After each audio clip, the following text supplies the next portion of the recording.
Ku nshuro ya mbere umuryango Kwibuka USA wahuje abatuye muri Leta Zunze Ubumwe za Amerika n'abandi baturutse mu bihugu bitandukanye mu gikorwa cyo kwibuka ku nshuro ya 28 Jenoside yakorewe abatutsi no kuganira ku ngamba zo guhangana n'abahakana bakanayipfobya. Ni igikorwa cyabereye muri leta ya Utah mu mujyi wa Salt Lake City ku itariki ya 29 Gicurasi 2022. Cyabimburiwe n'isengesho rya Pastor Rick Warren. Abitabira iki gikorwa baturutse mu Rwanda barimo Nkuranga Egide uyobora Kwibuka Rwanda, Gatari Egide uyobora GARG, Mukabayire Valerie uyobora Vega, Audace Mudahemuka uyobora ARG n'abandi. Hari kandi abahanzi Jean de Dieu Rwamihare uzwi nka Bonhomme ndetse na Munyanshoza Dieudonné uzwi nka Mibirizi. Ibiganiro binyuranye ku mateka yagejeje u Rwanda kuri Jenoside yakorewe abatutsi ni kimwe mu byaranze iki gikorwa cya Kwibuka USA, umuryango umaze umwaka n'igice uvutse. Umuyobozi wa Kwibuka USA Jason Havuganshimye yavuze ko nyuma y'uko uyu muryango uvuka byari bikenewe ko abanyamuryango n'inshuti zabo bahura amaso ku yandi kugira ngo baganire ibintu binyuranye n'ingorane bahura nazo mu guhangana n'ingaruka za Jenoside yakorewe abatutsi mu 1994. Yasobanuye uko Kwibuka USA yavutse n'intego zayo zo kurengera inyungu z'abarokotse, kurinda amateka no kurwanya abapfobya bakanahakana Jenoside yakorewe abatutsi. Jason yavuze ko kandi babonye umwanya wo kungurana ibitekerezo ku ngamba zo kubungabunga amateka no kuyandika kugira ngo atazibagirana. So it is very emotional to talk after the kids what they say. Today is a very emotional day, and I want to say thank you to every single person here. Thank you for your support.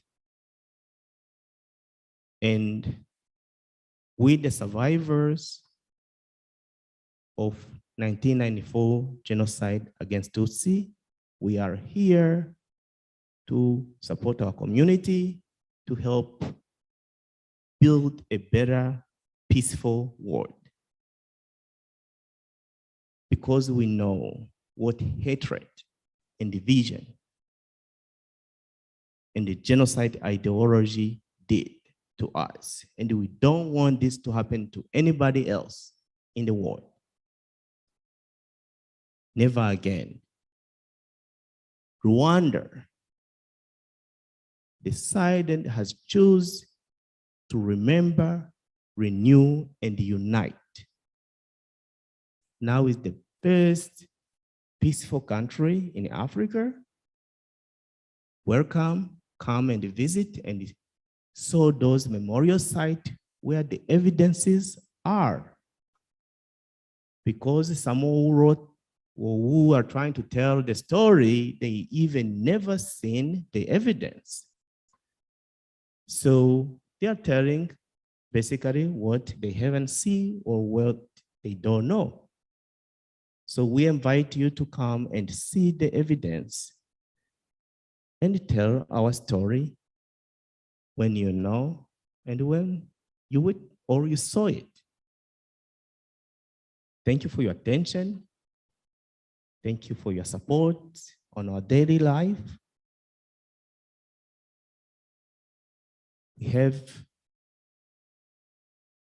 We are here for today and tomorrow, but please don't let this 10th stage go on and on without doing nothing like we did in 1994. Thank you so much.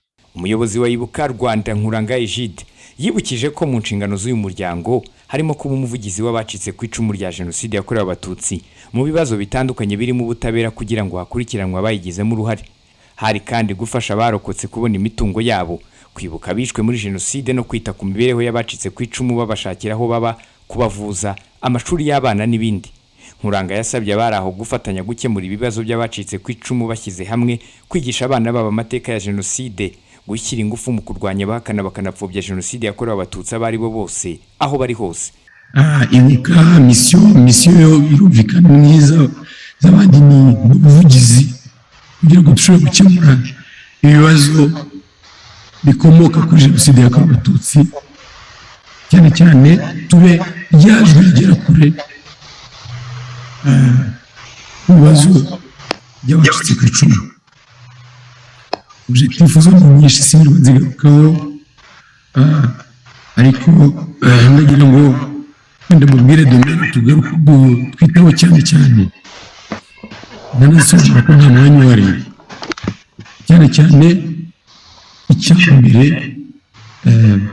n'abashinze ibuka bashyize imbere ikintu cya memoire na documentation nabyo turi kwibuka ko nitutibuka amateka yacu ngo tuyigisha abana bacu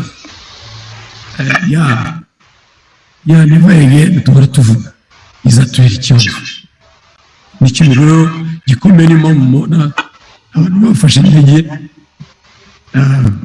Esther Jackie twese twavuye Kigali tuze duhuje ingufu kugira ngo twibuke ariko dufate n'ingamba muri iyi nama hari ibyo tuza kugenda tujyanye mirongo ya accountability Jackie yavugaga ubutaha tuzahure tuvuga tutari ko hari ibyo twiyemeje ese byaba bigeze.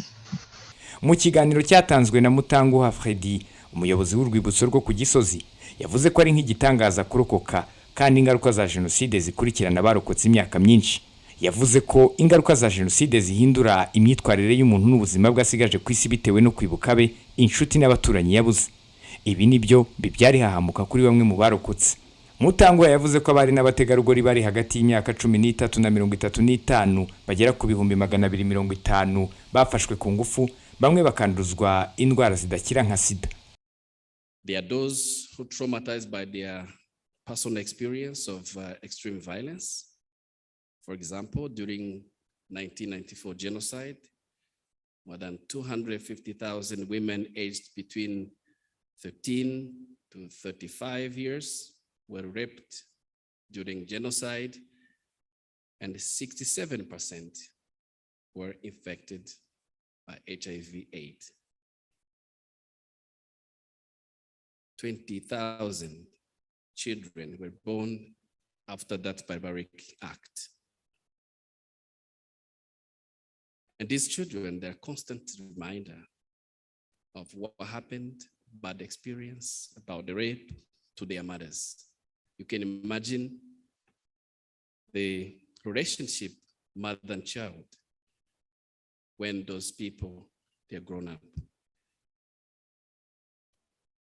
Previous findings from Rwanda Mental Health Survey 2018 revealed that survivors of 1994 genocide against Tutsi, aged between 25 and 60 years, are the most affected by mental health problems, including trauma and depression, compared to other Rwandans. The existing major depression episode of overall population average stood at 12% and 35% for genocide survivors. Omar spoke about it some time back. So the current traumatic stress disorder, PTSD, of the population average stood, the whole population of Rwanda. This is the study from the Ministry of Health. They say that stood at 3.6%. But when it comes to survivors and survivors of genocide, it goes up to 27.9%. In Rwanda, after 1994 genocide, we had over 300,000 child-headed household, where the children were forced by circumstances to become responsible adults overnight. They find themselves, they have to take care of their siblings. They have to find things actually for the living of their siblings. But I have to say that more than half of these young orphans, they couldn't go back to school because they have to take care and spend all the time taking care of their own siblings. Umudepite wa leta ya Utah, Angelo Romero, yashimiye abanyarwanda batuye muri iyo leta kandi anabizeza imikoranire mu kurinda amateka. Leta ya Utah niyo muri Leta Zunze Ubumwe za Amerika yafashe ya mbere mu kwemeza itariki ya 7 Mata nk'umunsi wo kwibuka jenoside yakorewe abatutsi mu Rwanda. Depite Angelo Romero yashimishijwe no kuba leta ye yaratoranyijwe kuberamo iki gikorwa cyo gihuza abarokotse batuye muri Amerika bwa mbere nubwo bari basanzwe bibuka buri mwaka. Background, I'm Indigenous and Latina, so I understand genocide because my Indigenous side was wiped out here in the United States of America. And so I think it's really important when we talk about genocide here in the United States of America, we don't forget our own history here and what we did to our own people, the First Nation people, which were my people. And so when JC asked me to run the resolution on the Tutsi and how genocide happened in Rwanda, I gladly ran that resolution for him. And the resolution was titled, it's a House resolution remembering the genocide against the Tutsi in Rwanda. And one of the main points we wanted to point out in the resolution was we wanted to have an opportunity to reflect on the moral responsibilities of individuals, societies, and governments to respect all people regardless of their race, color, religion, ethnicity, culture, and nationality.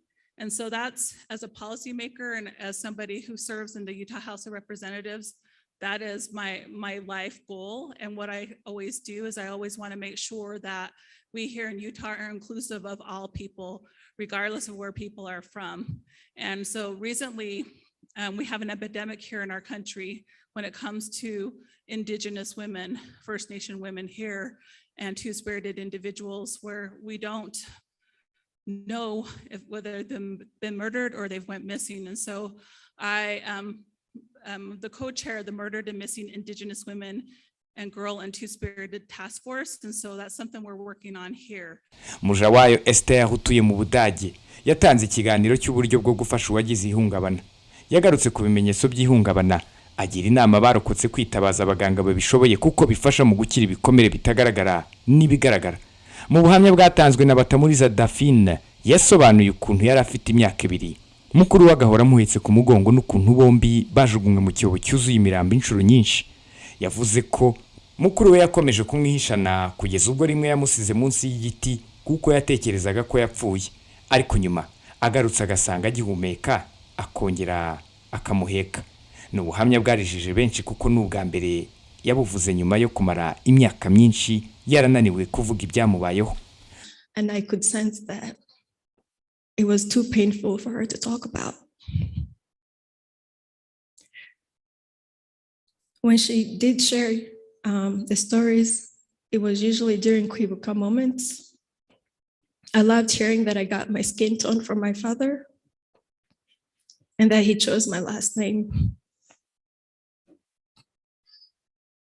I loved knowing that my mother had a passion for music.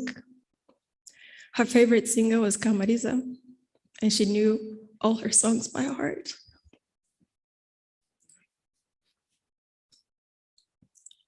And her favorite band was Orchestra Imara, and she always sang those songs to us as lullabies. Every year during the commemoration, I begged my family to find me a picture of what my family looked like because I longed to know them. Finally, in 2018, an aunt found an old blurry picture of my mom, and she was carrying one of my siblings, and they were all dressed in their Sunday best, and you could tell that she was happy in that picture. And that is the image I chose to remember of my mom.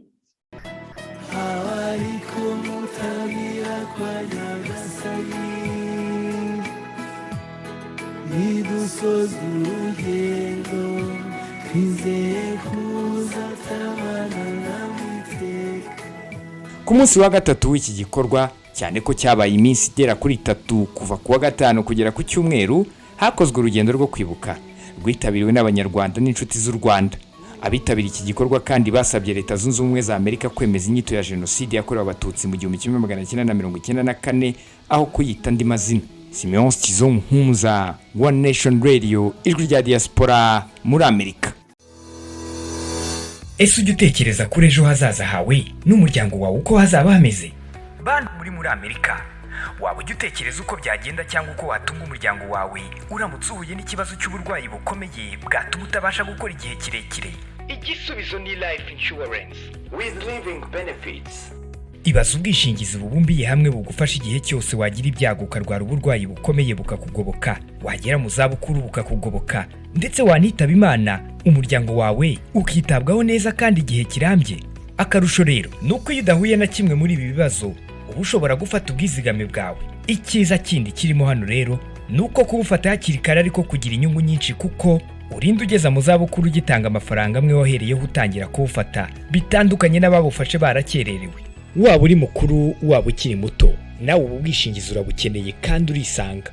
Erega ntawe umenya aho bwirageze, kandi bavuga ko ntawe ujya inama n'iminsi. Aha, ngwino muri IB Financial Freedom Solutions maze tuguhe ubwishingizi bwizewe, burambye kandi buzakugirira akamaro. Ku bindi bisobanuro duhamagara ukoresheje iyi nimero 8118084597 cyangwa utwandikire kuri email ibfinancialfreedom@gmail.com. Life insurance, live better, live insured. Iwacu Dignity Home Care.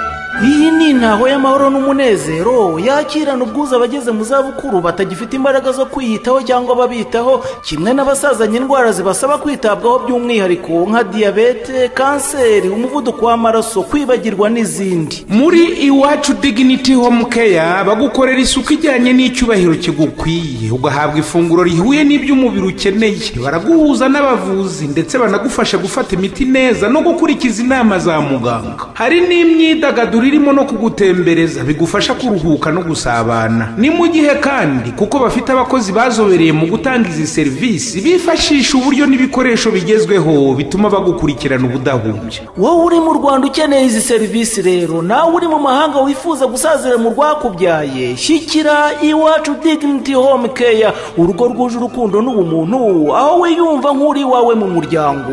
Niba wumva kandi wakwitabwaho uri wawe, izi serivisi barazikwegereza maze nawe uryoherwe n'ubuzima. Bakorera mu mujyi wa Kigali mu karere ka Gasabo mu murenge wa Jabana. Ukeneye ibindi bisobanuro wahamagara kuri 0779343461 cyangwa se ugasura urubuga wa eshatu @iwachuhomecare.rw. Kirazira nawe uzasazana amaganya. Mu rwa Gasabo dufite Iwacu Dignity Home Care.